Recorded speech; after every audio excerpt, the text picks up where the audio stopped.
Exciting. Now go on, Martin. It's over to you. No, right, okay. Right, right, that looks like, what is it, it's 5 past. So welcome back, everyone. Welcome to week 7. Oh, week 7, my God.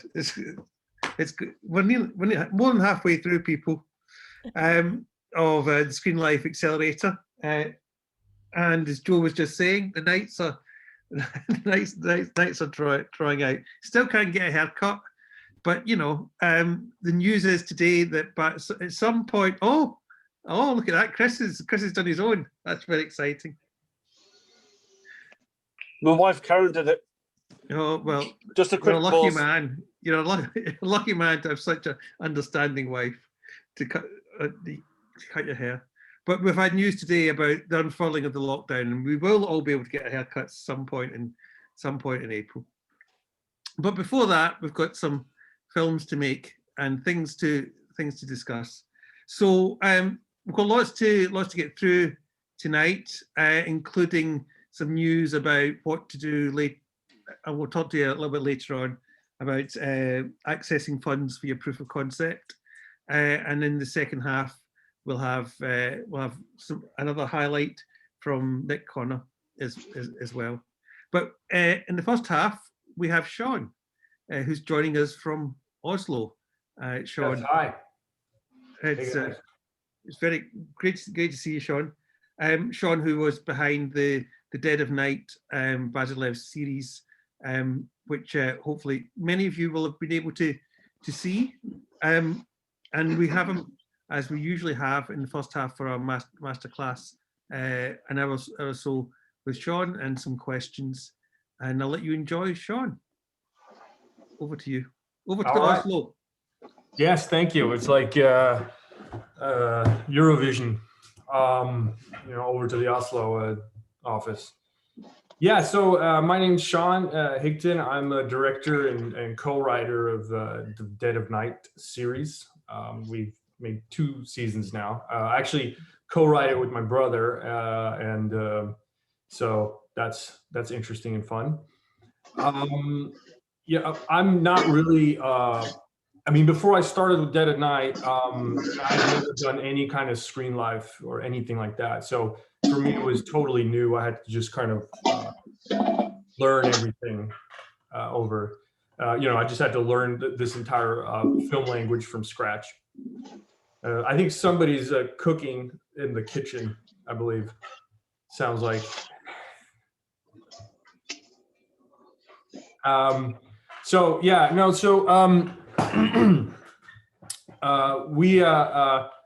We got the opportunity to create this show, and through Bazelev's. My background is from commercials, so I've done a lot of commercials. I've done a lot of screenwriting and stuff like that. As I said, I was totally new to screen life. I had no idea really how to start to tackle it. But there we were, just kind of like, we got this great opportunity from Bazelev. So we thought we were just going to, go for it. I think what I want to talk about is just kind of like my experiences with it. And hopefully there's something that you guys can kind of glean from it, especially with your projects and with the pitches that you guys are putting together, which is exciting. For me, the whole concept of the show really started with the pitch. We were actually commissioned by Bazelev to do an adaptation of another story, and this story was from something called Hooked, which was like an online SMS story. So basically, like there was just SMSs that would pop up, and it was this story, and this story was called Dead of Night. And this was kind of a road movie. It was not at all like the show. So it was a road movie. We adapted it into this screen life format. We had written 10 scripts. They were like almost 20 pages. They were like 10 pages long, more than that even. And we managed to get it in the hands of Snapchat. And they looked at it. They loved the idea of doing a zombie show on the phone. I mean, it really fits that format, but they were not really sure about the story. So we got just bunch of notes back, just pages and pages of notes. And I looked at my brother and I thought, I think we just need to rethink the whole thing. And that was my first clue into how do you tackle screen life, because I realized pretty quickly that screen life is all about necessity. So let's say you have a great idea for a story and you say, I want this to be on Screen Life. Well, the first question I would ask myself is, why does this particular story need to be told through Screen Life? And it's sort of like a test to see if you have the version of your idea that best fits this format.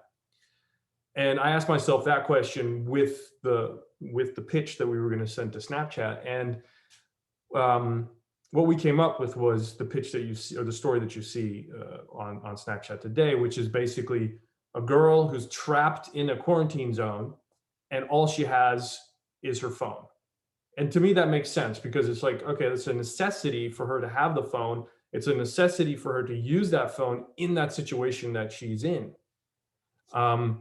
So that was kind of my clue, like, yes, there has to be a necessity for everything that you do in Screen Life.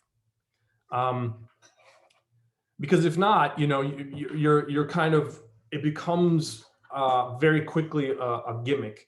It can be like, it's just, oh, look at this story we have and it's on the screen. And it could very quickly resemble sort of like found footage. And that's not at all what Screen Life is. Screen Life is by necessity, you're telling the story through these apps, you're telling the story through this platform. And you have to make sure that your idea is streamlined to the point where all of the conflict, maximum amount of conflict and drama is presented through the point of view of the cell phone. And that's kind of the challenge. I mean, that's the major challenge, I would say, is like, before you even do any screenwriting, anything, just ask yourself, why does it need to be told in this format? And many times you find out, it actually doesn't. It could be this or it could be that. And maybe you should tweak your pitch to a certain point where, where it actually makes sense that it would be on the screen. And that is, it's kind of, as a filmmaker who just wants to get on set and start shooting, I'm like, I don't want to go through that. That's not interesting. I just want to write the thing and just start shooting. But you're just doing yourself a huge disservice because you're spending all this time and energy, and you're on set and you're having fun. But then when you sit back and you actually look at what you have, you're like, this isn't optimal. I'm struggling to find out why I'm even doing it this way. So that's kind of the first thing that I learned. And that kind of was an eye opener in terms of, how do you go from there? How do you go from your story, get it to make sense on the apps, and, like, what apps should I use? And should I use text message? Should I use FaceTime? It's just like a bunch of, it just seems like it's kind of daunting. Like, okay, what's the best way to do it? And, truthfully, the first drafts that I wrote were a lot, I come from a regular film background. So the first drafts that I wrote was like a lot of FaceTime. I was kind of leaning on the aspect of just shooting everything. And it didn't feel like it was ringing true to that concept. So I had to kind of do a lot of rewrites and some thinking to kind of get myself to understand that everything comes from this need. You have to understand what needs to be told in your story, and why does it need to be told through. You can have a FaceTime thing, but does it need to be told through FaceTime? Could it be told through a text? Could it be told through a tweet? So you kind of ask yourself this question. And that's kind of the once you get into that thinking, it becomes easier. Obviously, it becomes kind of like second nature to you. You just kind of intuitively understand a little bit. And I'm sure a lot of you people have already kind of understood that there has to be a need for it, and seen it with the things that you've done. But I definitely had to learn that one.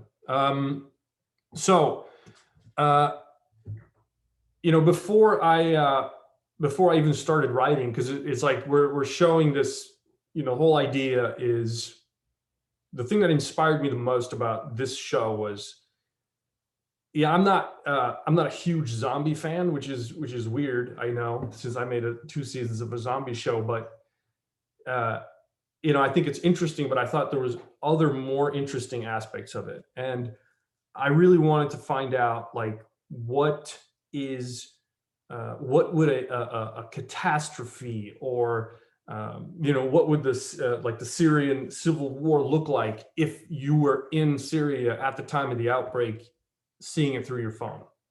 That to me was an interesting sort of point of view. And I was thinking about, like, Orson Welles, the radio show that he did back in the 50s or what it was, World of Worlds, where it was about trying to create this realistic scenario on totally unrealistic theme, which is, aliens invading and all that stuff, but do it in such a way that people actually believe that it was unfolding on their radio. And I thought, well, I'm sure people are gonna, know that this show is obviously, scripted, but can I give the impression that this is actually happening?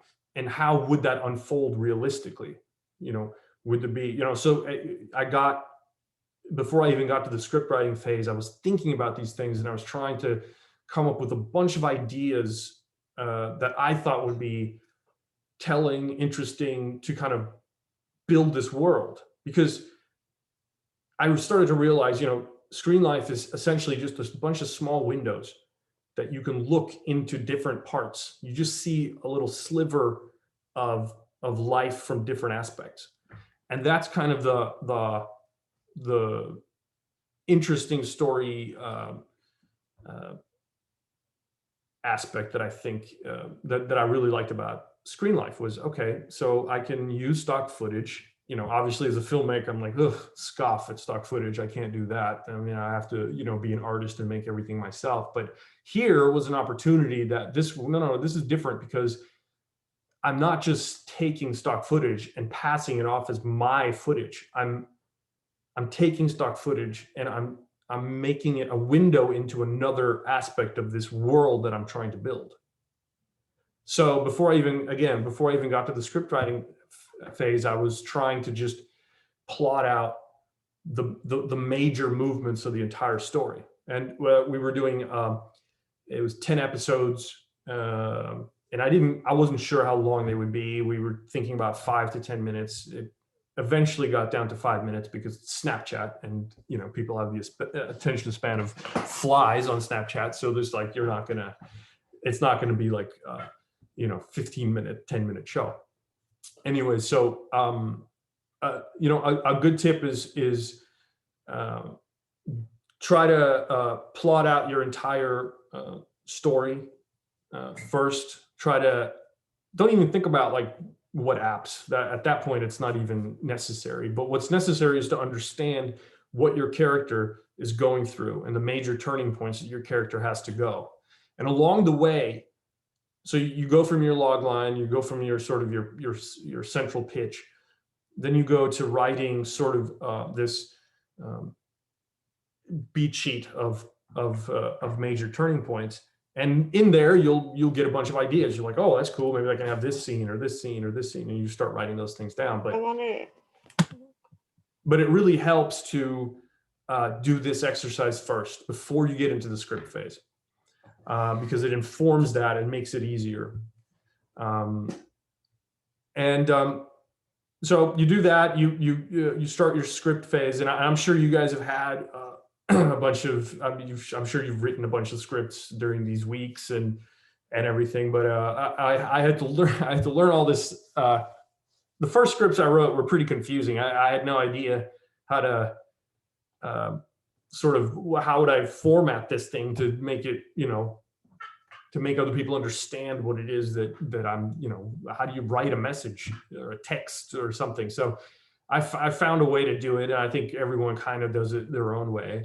But I just try to make it as simple as possible, as little description as possible, just really really make it sparse. But, you kind of get into the challenge of finding out what apps should I use? I mean, that's kind of is a weird thing to be thinking about, but it really becomes, it becomes a challenge because you have to, you want to write your story, but you have to figure out, well, is it a text? Is it this? Is it that? What is it?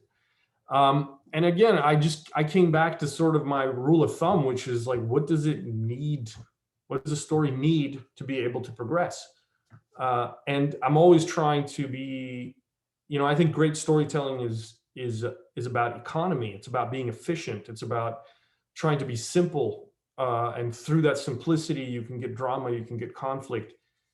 And essentially that's what I think a lot of rewriting is just trying to simplify your ideas more and more until they become something that has emotion.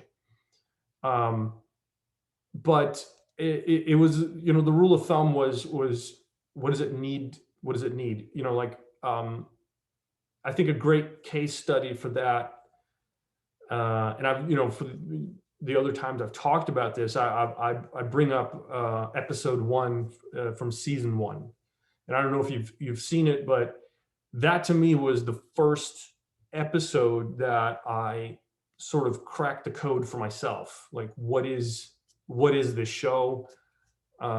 What is, how is the story being told?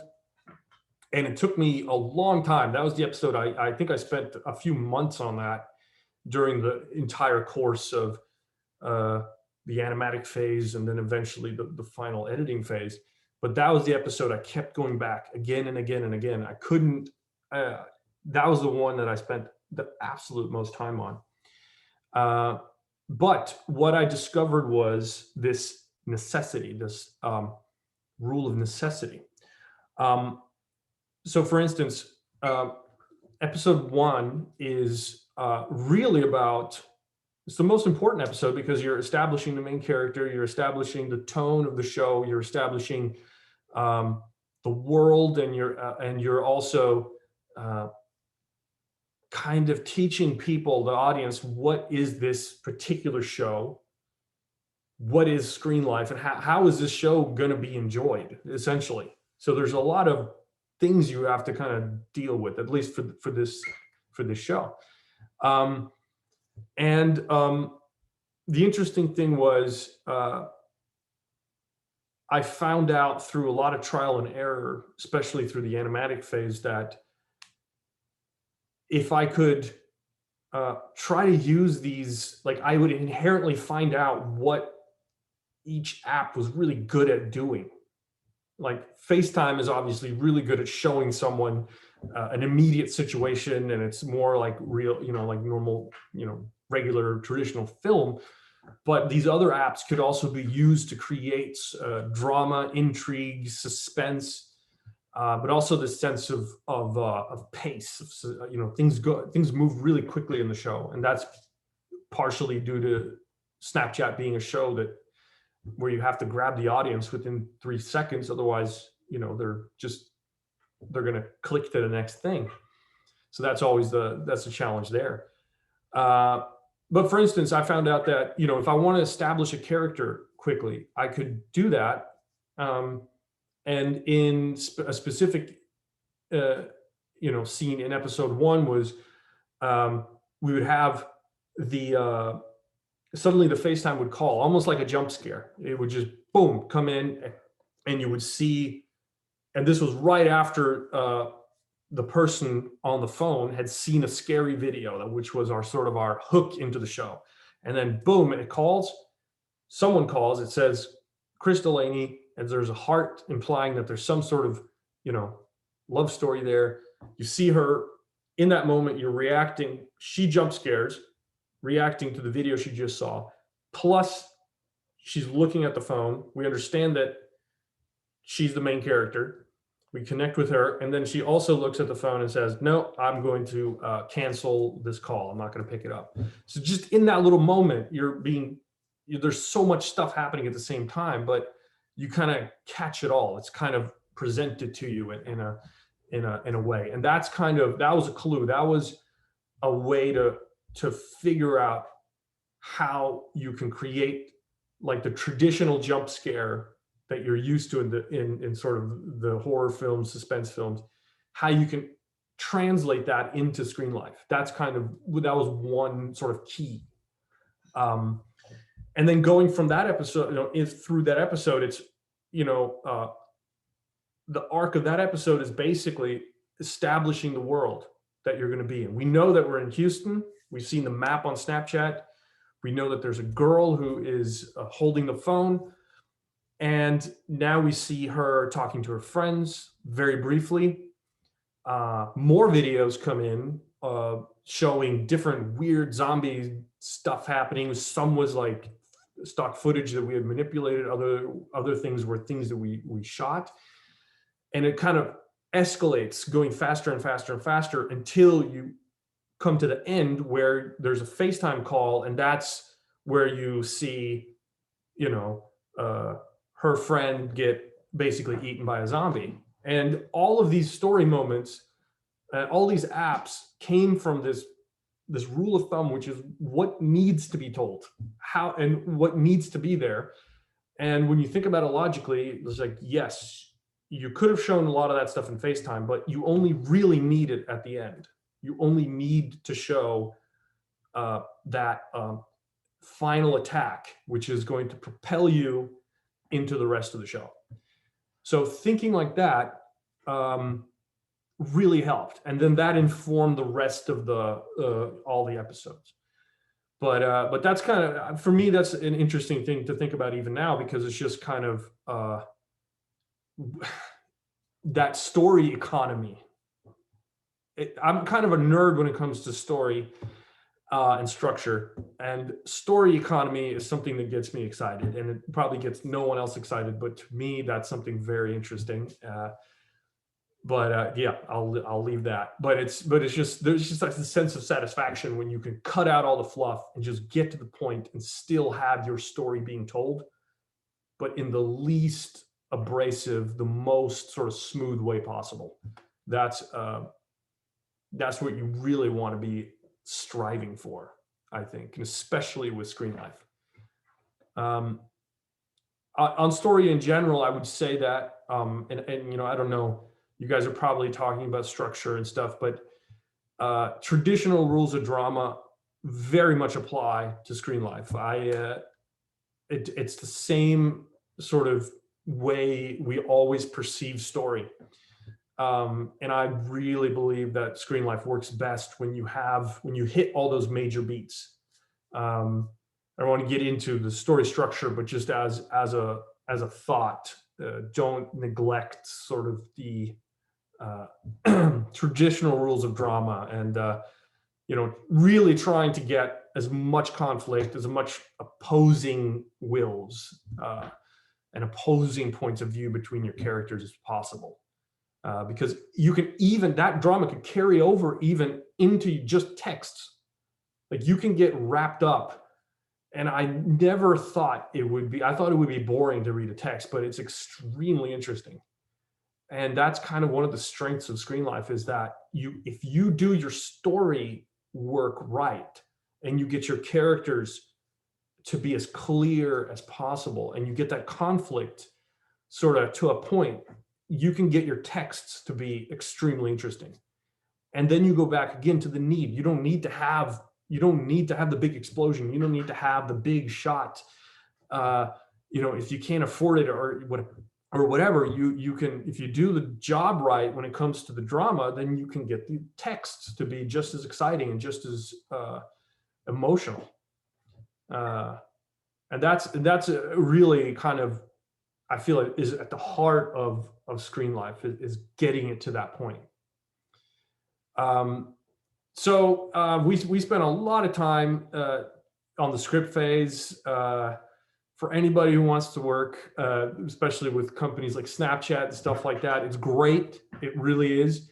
But it's also a lot of comments, a lot of stuff. But that's just the way it is. It's sort of like I would assume sort of like a studio system where there's a bunch of people that you have to kind of deal with. But that's, you get through that. So yeah, after as you guys probably know, and you've done, after you do your scripts, you do your animatics, and we did a lot of those, and that taught us a lot, especially for season 1. Season 2, we knew kind of what we were going into, so that part wasn't such a mystery to us. But it was, for season 2, we really wanted to get even better at and even more advanced at the different levels we could get into the story. But a big sort of eye-opener for me was it was actually observing how people use the phone. Like, I know how I use the phone, and I'm all over the place. I'm sure most people are. But I was on the bus one day. We take a lot of public transportation here in Norway. And I was on the bus, and I just happened to glance over, and I see these kids on the phone, and I'm just looking at their screens, and their screens are going a mile a minute. They're going to Snapchat, they're going to Instagram, and it's going so quickly. It was mind-boggling how quickly it was. And I was like, that's it. That's what we got to do. We just got to go super fast on the show, because the people that we are trying to hit with this show, they're between, 13 and 24. That's sort of the range of age on Snapchat. And Snapchat's all about moving the story. So that became kind of our mantra. I was like, went into the editing bay with the guys, and we really how fast can we make this? And what happened was, when we watched it on the phone, it was like, this can be faster, because we started to understand the story. I think we all at this point are very used to what an app, we can instantly recognize, an app and what it means. It's like, it's very quickly for us. It doesn't take a lot of time for us to kind of analyze the screen and understand what it is that we're watching. So you don't have to spend a lot of time establishing this app, whatever. Just get to like your point, get to your next turning point. The story has to keep turning and turning and turning. So we said we found the beat, we found sort of the tempo for the show, and it was inspired by real life, which was cool. Another thing that we also did a lot was we did a lot of, and I knew it drew the animators crazy, but I had a lot of artistic license when it came to transitions between apps. So, for me, it's like, I'm all about story. I could be almost too much about a story where I don't care about anything else, but it's striking that balance. But what I mean is the transitions between apps and how you move from one story segment to another. You don't have to go through all the steps. You do have to go through a few of the steps to make it believable. But I found that sometimes I had to cut out some stuff because you're confusing the audience. You want to go from this really cool moment to the next cool moment, and you sort of have this internal musical beat where you have to hit it within those 2 points. But this transition is messing with it. Now it's like, instead of 1 beat, it's like 2 beats and this. So it was kind of a balancing act to kind of just shave off, making some transitions a little quicker, sometimes removing some altogether. Of course, I say this, carefully, but there has to be room for that within, because it is an artistic, art form, this screenplay. So I don't think you should be afraid to like try to experiment a little bit, and to hit that internal musical beat is much more important for your story than to make sure that this scroll is this transition is exactly, like, who cares? Like, story, that's where you want to be focusing. Another thing as well is, I'm not sure if your projects are for the phone or for the screen. My experience is obviously for the phone. So we made a decision pretty early on that we were not going to do any zooms because I wanted it to be like you're holding the phone of the main character. So for me, there was no sort of like zooms in or anything. So if you're doing the zooms in or the cuts in that I've seen, been done before, then obviously you can cut out a bunch of stuff. But if you're keeping it sort of realistic, then you got to keep in mind what I was just talking about. Another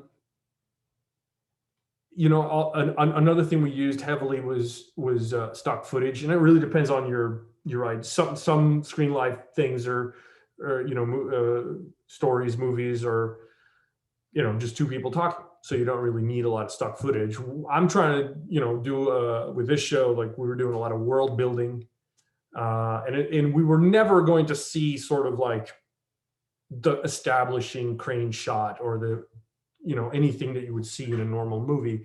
You would see, we want that emotion. I mean, I want to have that emotion where you're seeing something, like a drone shot. I want to tap into what that makes me feel as an audience, but I'm also not, wanting to, I can't use that. So I have to think of another way to do that. And a lot of that was through stock footage. We manipulated a lot of stuff. We got some stock footage that was a good plate, and then we shot stuff that we put in, or we spliced two pieces of stock footage together. Whatever we did was the whole idea, like I mentioned before, is just to create sort of like small little windows. It's like a sliver of this world that you want to establish. And a lot of it is, one of my favorite movies is Jaws, and a thing that they did there a lot was obviously not show the shark. So you're kind of building that into your mind. You're kind of creating your own dread, as it were, with the shark. And it's kind of like everyone knows the trope, but it really works here with world building. If you can pinpoint sort of just kind of what you need on a very basic level, what are some of the hallmarks that you need to hit in order to create the illusion of this world that you want to make, and try to be economic, try to be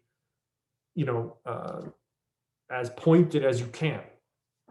And that, takes a little bit of, with me, I did a lot of rewrites. I had some very clear ideas of what I wanted to do, but I also had some where I had to kind of refine a little bit. But the principle is just to kind of create these little windows into a bigger world. And that's, for me, I think is very interesting, and also kind of is more satisfying in certain ways than just showing something. Just kind of, oh, there it is, and then you're done with it, as opposed to kind of creating intrigue.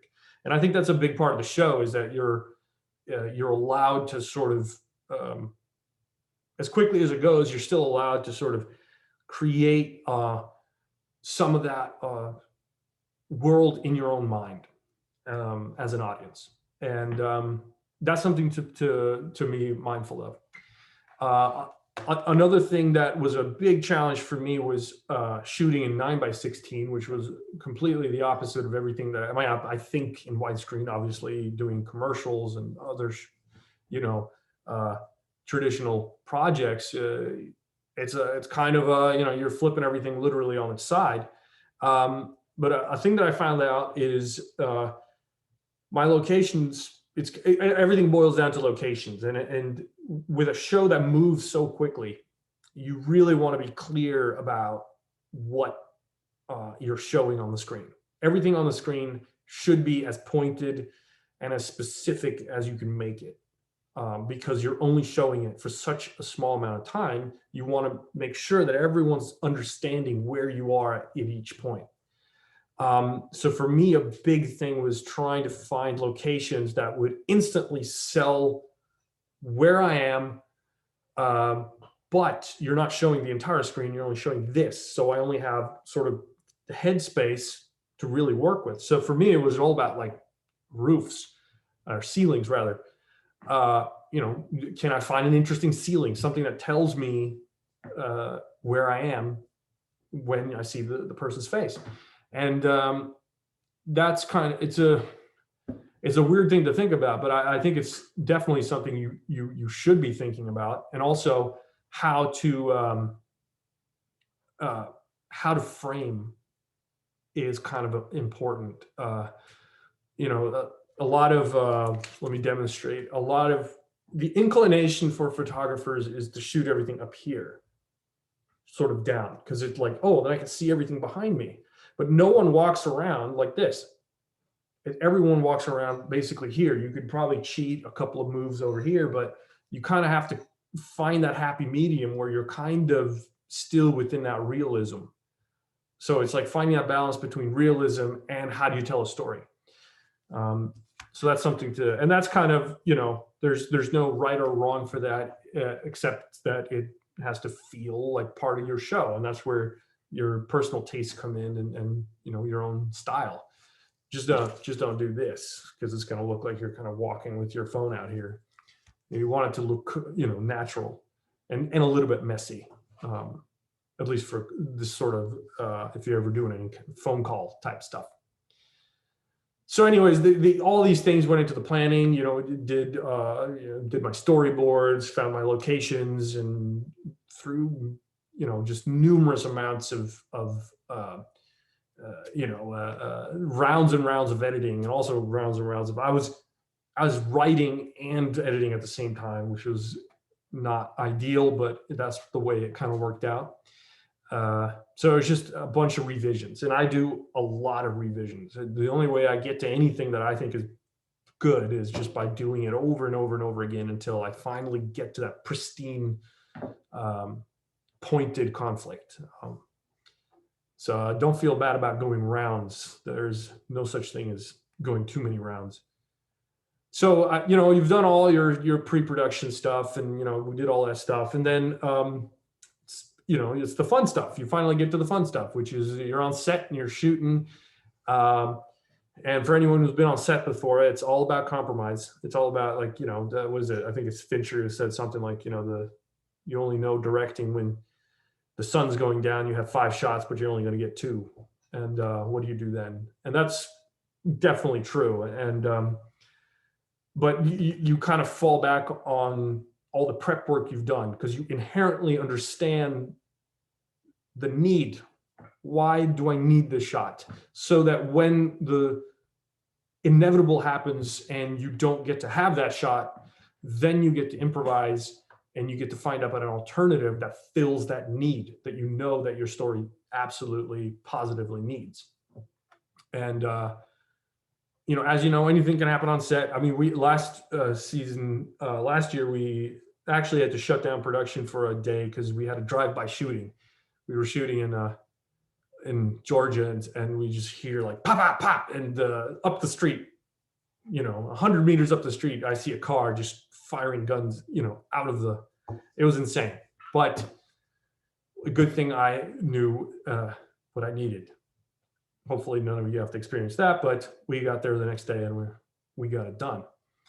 But yeah, so you know, at the end, you know, you're editing your stuff, and as you know, you've done all this. You're essentially making the movie 3 times. You do that anyways, no matter what format you use. But you come back to the Screenlight format. You're very flexible. So now you've shot everything that you know that you absolutely you've storyboarded and everything. Yeah, and then you edit the thing, and that's doing all that work all over again. That's the most intense period for me because we're doing, you know, sound and all that stuff, and music and everything. So yeah, that's kind of the sum of my experiences in both of those seasons, and some of those really kind of pointed lessons, I think. It's all traditional filmmaking in the end, but it's still, the difference is sort of how you translate those emotions that you really want, that from movies and stories that you've seen before. Find a way. For me, it was about finding a way to translate the essence of those moments into this format. So that concludes my little presentation. So I hope there was something in there that was useful.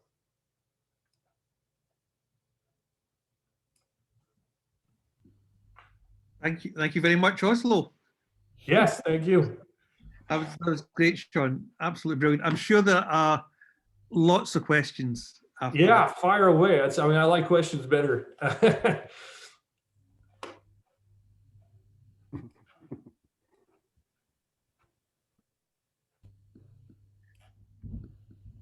I just wanted to say, well done. It was a brilliant presentation, and it was great to sort of go back to the thing that resonates for me as well, which is story, and to hear you be so passionate about story.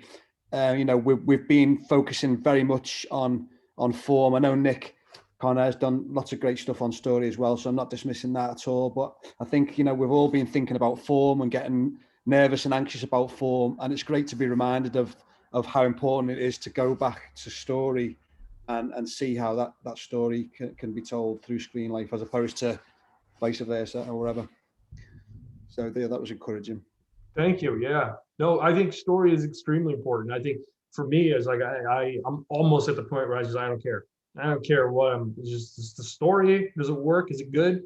But I mean, that with the app, I've kind of been through that phase. I mean, I've been making movies since I was like friggin', 12 years old. So I've had the phase of technical stuff. Like I've had the phase where it's like, oh man, the new camera and the new lens. And it's like, I think it's a good phase to go through, but if you get through it, you get to the essence of why you actually love movies and stories is movies and TV is because of the stories. Yeah.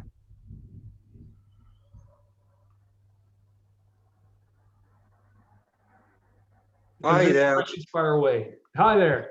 I've got a question. Yeah. In terms of preparing your actors, because we start filming in about 2 weeks' time. Yeah. And I just want to know, in terms of any issues or how you prepared your actors for this new format of filming, was it any differences that we should be prepared for or prepare the actors for in terms of the way it's filmed and the process different from your normal, your normal way of filming? Yeah, in my experience, I don't know what kind of cameras you guys are using, but we Blackmagic. I used the Blackmagic for season 1. For season 2, I used the red Komodo. Yeah.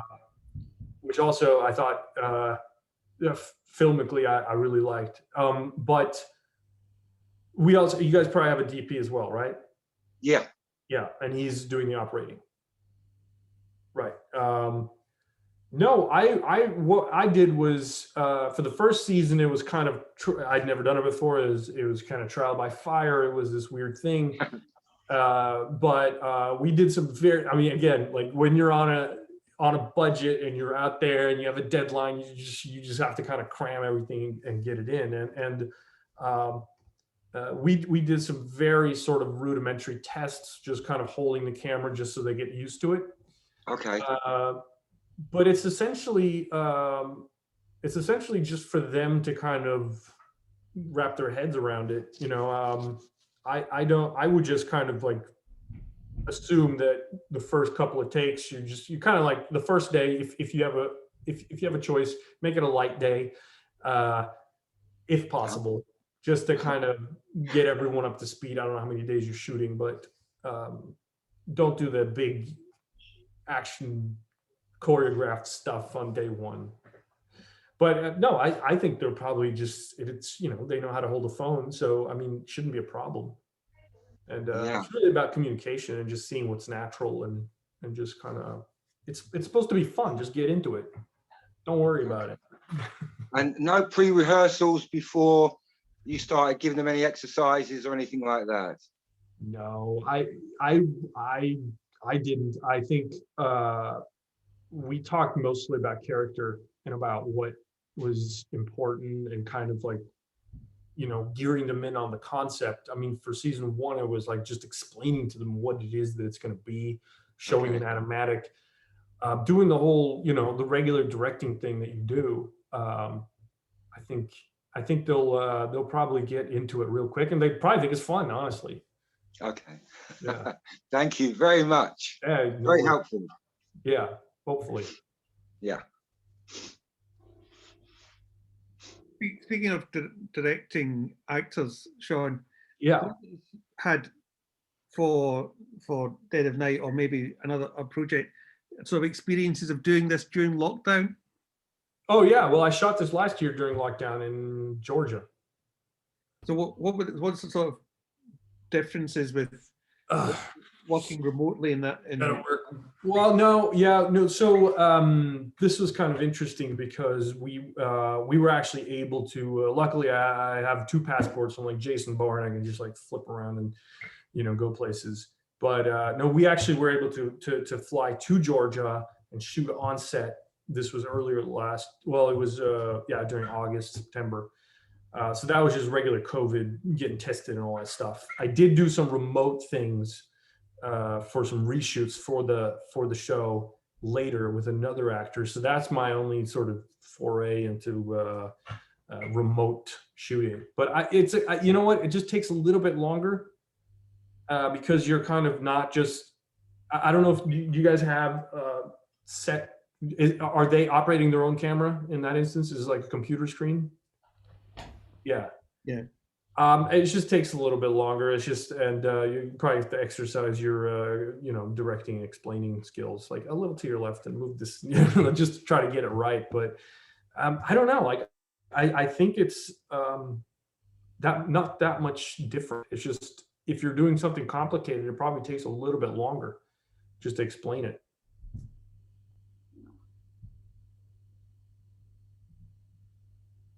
Any other questions for Shaun? I was wondering, in terms of previs, like how much of like the kind of graphics and motion design had you already made before going into production? Yeah, so for, well, that was interesting actually, because for season 1, we had nothing. So what we did was, because we were kind of just inventing it, I guess, we just did screenshots of the phone. Like we would record certain elements of the screen. So our previses were pretty rough, almost to the point where they were kind of hard to understand because we had so many layers of different things on top. But it was enough for us to understand that, okay, this works. For season 2, we had some motion graphic artists that would make them. I honestly, like, if you're, depending on the size of your production and how quickly you want to move, I would just as soon do the quick version first, the rough version.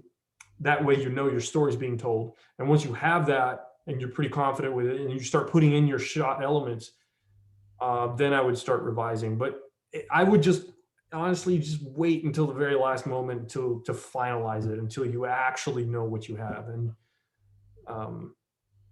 you can't, it's technical, so you're not really going to get around it. But that's my advice, is just if you're on a time budget, just get it done quickly and roughly, and then you finalize it once you're happy with the cut.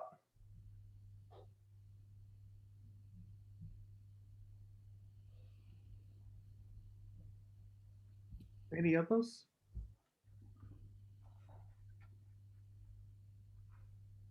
Hi. Oh, sorry, Andy. No, go on, Sophie. You go first. It was just about the Snapchat audience, Shaun, and how you sort of got to grips with how young people use that technology and how much of that you had to sort of research or, to kind of appeal to them versus the sort of drama of the story, and how you kind of adapted to that audience. Yes. So, well, it was the observation that I made on the bus, that I just saw how quickly they moved, like the apps. It was just like lightning quick. you know, they obviously knew what they were watching, but it kind of clued me in on it's really about speed and about finding that was just a clue, right? That was just an observation that I made that got me thinking about, well, the phone is essentially you editing your own life, right? Because you go from that SMS that you got from your mom, then you go to Instagram to check, you know, some comment or whatever, and you go on Facebook and you do something. So you're essentially, that part of your life, you're editing in real time for yourself. So you're creating a little narrative. So that was kind of like, okay, well, that's appealing to me. That's interesting. So I could translate that into how quickly the story moves and how I would go from one thing to another, one app turning point to another turning point, and so on. And then, but it was for Snapchat, it was finding the beat. There is like this beat of things, like it's almost musical in the sense that it goes, you can I can't really pinpoint it, but I know when it's not working. I know when it's too slow. Like I'm sitting there like, okay, go to the next thing. All right, there we go. But if you hit that beat and you're kind of just, you're in sync with it, and it's just a matter of kind of editing. You know, I think it's like with all movie, you know, all sort of film production is you got to find that there's like an inner clock, inner beat to your story, and you got to suss it out, find it. There's no answer. It's all depending on what it is that you're making. But if it's slow, and then people are just like, I'm out. They just zone out.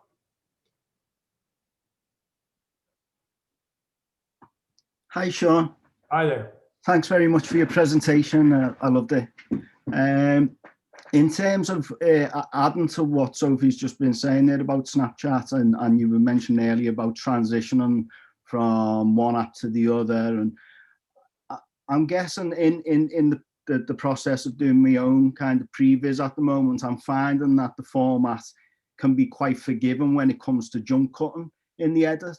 So obviously, if it's a scene where there's a lot of energy, then to go from one app to the other, you don't necessarily have to see, like you say, the whole swipe or the click. You can just give a fraction, you know, a couple of frames of suggestion before you pop straight into that new scene. And do you have any examples of where you've used jump cutting yourself and how effective it's been and what it's been effective for?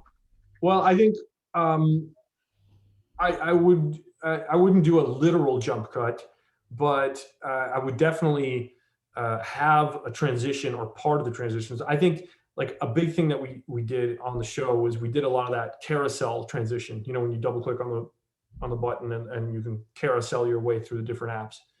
That was a great efficient way of moving from one app to another. And I was just mindful of not trying to do the same thing over and over again. You want to kind of create a variation just for your own aesthetic sense, that it's like, oh, okay, you know, like he's not just doing the same thing over and over.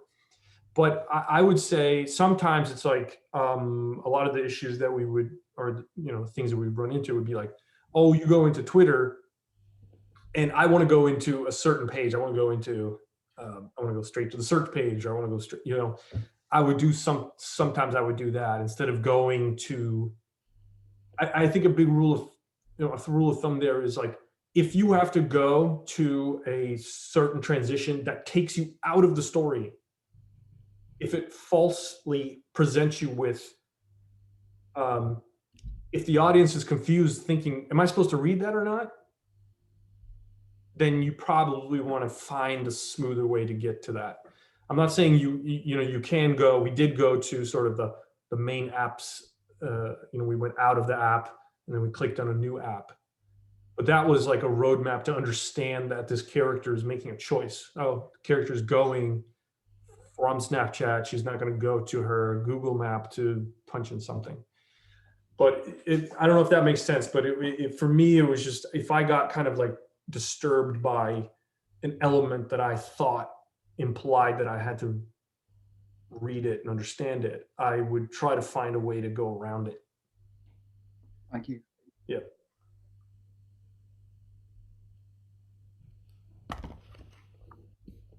Anyone else?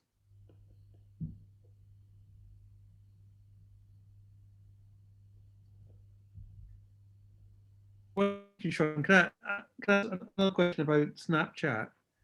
Many of us will have had experiences of working on more traditional platforms.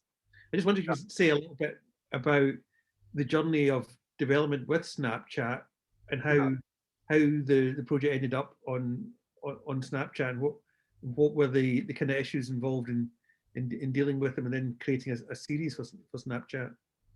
Well, that was I was obviously partnering up with Bazelev's, and they had the connections,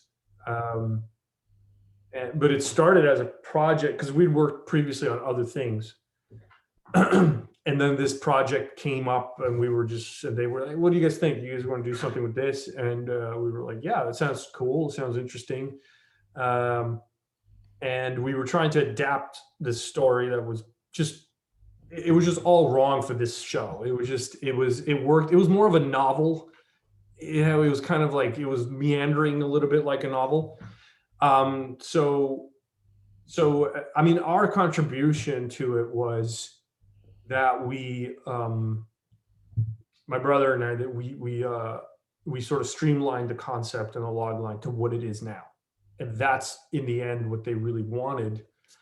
And then it was just a process of, talking to them, and but they were very supportive, though, I have to say. I mean, they were very much like, "This is your vision, go with it," and they were, supportive of it. But of course, they have also their, it has to fit it has to make sense for their platform, and they know their platform better than anybody else. So it was kind of a discussion about how we can get our vision to fit their platform.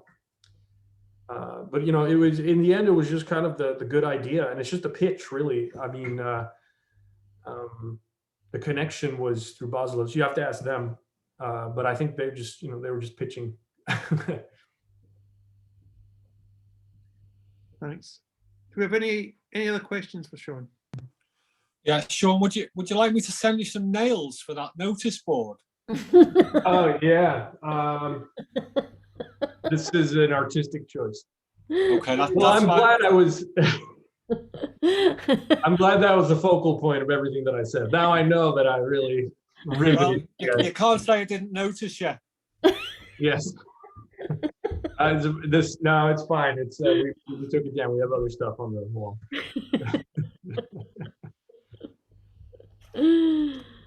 Unfortunately, you can't nip round and fix it for him, Colin. That would be. That sounds great to me. Passport ready. Oh yeah. Very, very good. Thank you so much for that, Shaun. Joe, have you got anything to add? No, just to thank you, Shaun. That was really insightful and very, very helpful. I know after talking to many of the participants that that session in particular will have been invaluable to their to them shaping their own work over the next couple of weeks. It was really, really good. So thank you so much for giving us the time to pass on your experience and inspire us into a new way of working with different platforms. Great. I mean, I'm glad. It's awesome to be asked to do this. I mean, I think it's fun. If anything, if anyone can glean anything from what I've done, great. I think just always think about story. That's the most important thing. Yeah, I think that's going to win you the pitch. Yeah, I think that was really, really good, and Nick nailed it at the beginning by saying, because it's such a different way of working to traditional filmmaking, and actually thinking about form and thinking about platforms and formats and things like that, where the reality of it is, doesn't matter how much of that you've got going on, if the story isn't good enough, then it's not going to make it. So it is the story, and that was really, really, really useful. Just to send in that reminder immediately. If your story has to be absolutely right for us Yeah. to be able to move it. So I mean, you're very, very welcome to come back and join us on the 29th and listen to some of the stories that have been put together. There's some amazing work that's come throughout this last couple of weeks, and in a very, very short space of time as well. You know, some very strong concepts have been developed. So please come back and join us. Invite me, I'll come over. I'll, or not come over, but on here. Yeah, What I absolutely. mean. So I'll make sure that you're copied into to the Zoom link. Karen will do that. It's going to be a great night. Right. Great. Well, it was nice meeting you all, and thanks for listening. And good luck with the next 6 weeks or 5 weeks. Yeah. Thanks so much. See you soon. All right. Bye-bye. Bye. Thanks, Shaun. Cheers. That was quite literally Shaun of the Dead.